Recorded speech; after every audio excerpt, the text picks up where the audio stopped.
तसं बरोबर नाही. मी बायकोला कामाला जायला मना केलेलं आहे.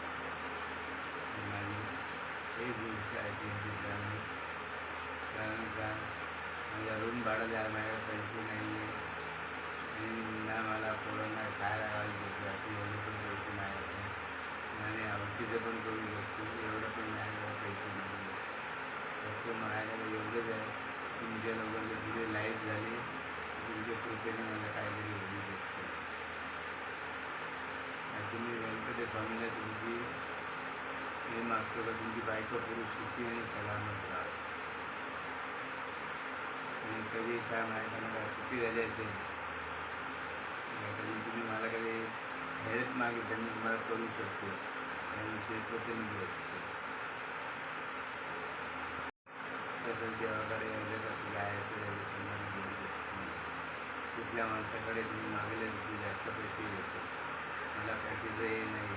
फक्त मला एवढंच आहे, रूम भाडं मला कसं जायचं ते मला यायचं. मी अजूनही कामावर जायला बघतो पण मला कोणी कामावर घेत नाही. आणि नाही कामावर घेत नाही म्हणजे बायको पोरं खाणार कशी काय, हा माझा विचार करतो. आणि दुसरी गोष्ट म्हणजे त्यामुळे तिथे आपलं कोण आहेच नाही तर कोणाकडे मी पैसे मागेल. तुम्हीच मला सांगा मी काय करू शकतो.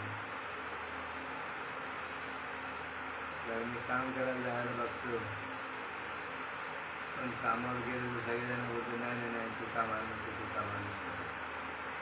कारण मला पण माहिती आहे मी डोक्यावर गंपा उचलू शकत नाही. मला हे पण माहिती आहे मी काय डोक्यावर उलट्या उचलू शकत नाही.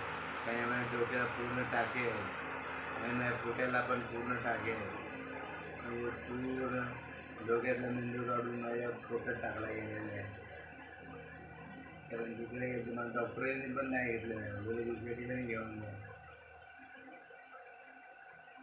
तुम्ही मला लाईक करा, तुमचं देव चांगलं करेल.